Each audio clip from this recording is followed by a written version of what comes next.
Hi, this is Professor Crumpton. Before we get started on the course, I want to take a few moments to explain how I interact online. This will help you know what to expect from me and how it is that I go about building as much interaction into an online class as I possibly can. One of the obvious things about an online class is that you can't see me and I can't see you. And while that may be good at some point, what it really means is that we have to work even harder to make sure that the interaction, not only between student and teacher, is ongoing, but also between the classmates, because that's how we learn. Learning really is a community event. We learn when we rub ideas against each other and when we enter into dialogue to discuss things. So for me, one of the most significant challenges for teaching online is making sure that there is not only adequate interaction, but meaningful interaction. So I want to explain to you how I go about doing it and what you can anticipate and how you should respond to my interaction. Now, I recognize that all of you are at different places, right? You interact with this course maybe in evening when you come from work, maybe early in the morning. But I want you to, first of all, know that you need to make time for this class, just like you make time to go to a face-to-face class. This class doesn't demand anything less than your best. So, however it is that your life is going, please make time to make sure that you're able to give this your best work. It would start with really making sure that we're not operating under any of the myths that sometimes sideline students from their success. One of the myths that floats around a lot about online classes is that online classes are easier than face-to-face classes. Well, from my perspective, an online class is not any easier and it should not be necessarily any harder. Sometimes what it takes a little bit of time to get over is the technology. But, but part of having a week of orientation is that you should have gotten used to the desire to learn and technology should no longer be in your way. And you also should have taken some time to really look at what the requirements are so that you see what's required from you to be successful in this class. Because one of the things that's true about this class is that you have to go online certainly more than once a week. You know that every Monday I'm going to post a discussion question. I'm looking for the answer by Wednesday evening, and then by Friday you will have had to respond to two of your classmates. One of the misunderstandings of this course is sometimes students think they have to wait an absolute 24 hours between time to reply to a classmate, but that's not true. You just can't respond to two classmates on the same day. You also know by now that online learning, and particularly in this class, requires a certain amount of self-discipline. Now let me tell you what self-discipline means. It really means that you're organized, that you've approached this class and you've organized your time so that you have some structure about how you do things and when you do things. So hopefully by now you've gotten a calendar. Perhaps you have set some reminders in your smartphone. I use a calendar, I use post-it notes, I use a lot of different tools to make sure that I have the organization necessary to respond to you. And one of the most important things I'm depending on you to do is to ask for help when you need it. Please don't get lost in this course or don't wander around and don't ask other students for questions that only I can answer. If you're lost on a requirement, I've said something you don't understand, please ask me. You have my phone number, not only my office phone, but my cell and my email address. So please ask me. Please spend some time making sure that you recognize that you must use your time efficiently and effectively. Effectively means that you get things done as they are prescribed, and efficiently means that you're using your resources, your energy, and your time as best you can. You know that there are no late assignments accepted, so you need to make sure that you have time in the week to respond to things that are required. Now, I want to give you a couple of words of advice about posting. Posting, from my perspective, is how we communicate with each other. It's also one of the primary teaching tools for me. It helps me to help you become a better writer, a better communicator, and that certainly is the goal. So I don't want you to post casually. Posting is not like responding to a text message, right? We don't use symbols, we don't use letters for words. We post in complete sentences. You think about what it is you're going to write, and then you write it. And then you proofread it before you hit the button. Before you send it for everyone to see, you just proofread it. Because you want to make sure that what you're posting is not only substantial, but that is quality. And I'm always looking for constant, continuous improvement. Every week I'm looking to see that you're not making the same mistakes. Because the goal of an online class is the same goal as a face-to-face class. Everyone should be learning. And that's my goal, to make sure that everyone is learning.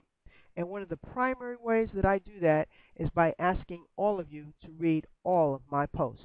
No matter who I am speaking to, no matter who I've addressed my post to, rather, I'm always speaking to everyone in the class. So when you read my post, it is as though I'm standing at the front of the classroom and I'm addressing every single student. So before you post, there's some important things that I want to call your attention to. So sit on this bench with me for a moment and let me take you through it. The first thing is writing complete sentences. No more of this, got you, that was a good remark, right? I want complete substantive sentences. And you know that when you write a complete sentence, right, that thought should end with a punctuation mark. It might be a period, right? If it's a statement, if it's a question, then it's a question mark. And very rarely, I would imagine, you might use an exclamation point.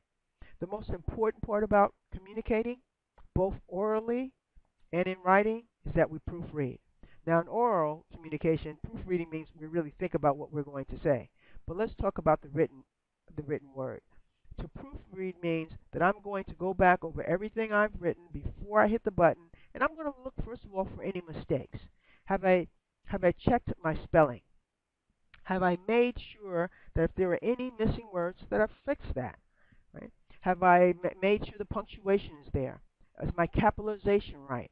Right? And that's, you see, the English spelling of capitalization. And then when it comes to editing, you just want to make sure that the style is right, right? That everything is logically organized. I'm always looking at spelling, and spelling always pops out first and foremost. So does grammar, right? Particularly subject verb agreement. So, when you see me correcting those kinds of things, I'm trying to call your attention to the things that would help you improve. So, here is the secret to effective proofreading. Read what you wrote out loud. Notice if you read the words on this slide, it says proofread carefully to see if you any words out, right? If you left any words out. See, a good proofreader would check those kinds of mistakes.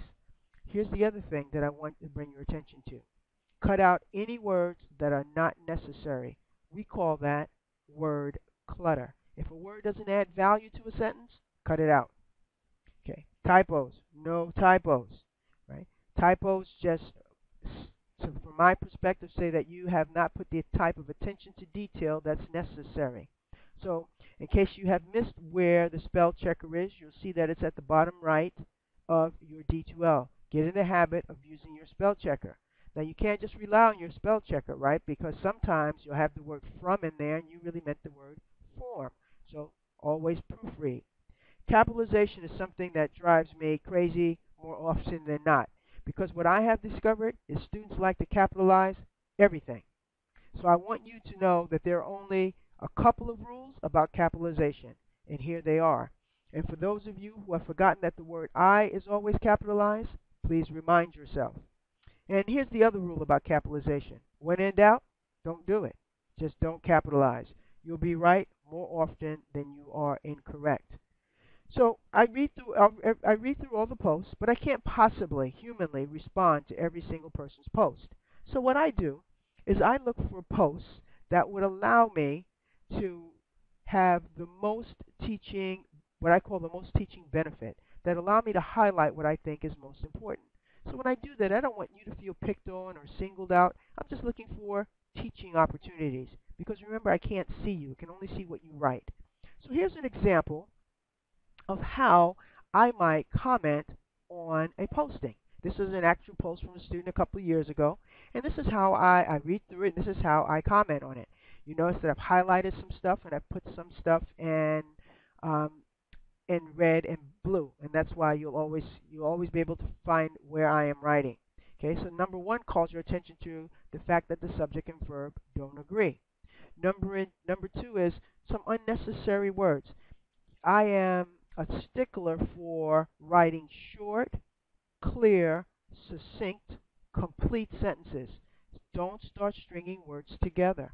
Right. Number three is calling your attention to a pronoun, and I can't tell what the subject is, what we would call the antecedent. So make sure that when you use pronouns, that it's easy for the reader to identify who or what you're referring to. Number four just calls your attention to a grammatical rule. Right? This person has forgotten about how to use an apostrophe. Number five, a lot of people like to write she/he and things like that. Don't do that. No slash writing in this class. Okay. You can't see it, but under the arrow, the green arrow for 3, there's a slash there. Okay. So don't do that. Number 6 is eliminating an unnecessary word. Okay. So this is what it might look like. And I might ask you to repost, right? And I always give you by Friday to repost. So you need to be checking online to see if I have looked at something that you have written and asked you to repost. Okay. So tips for success in this class. Pay attention to detail, to deadlines, right? And to details. Right? Deadlines are important because things don't open late, don't reopen, and I don't accept any late assignments. Pay keen attention to deadlines. Again, I will put them in my smartphone, put them on a calendar. Please ask me when you have a problem, when you don't understand something. The Student Asking Students Forum is not there for you all to ask each other about requirements that I have levied. Right? The only person that can answer a requirement to make sure that you have the right answer is me. Please ask me a question if you don't understand something. Okay? Stay engaged. Do not fall behind. Falling behind is just really the kiss almost of just don't do it. Okay? It just is so hard to catch up. And I would encourage you to have fun. I enjoy teaching online. I enjoy teaching, period. I look forward to your success in this class.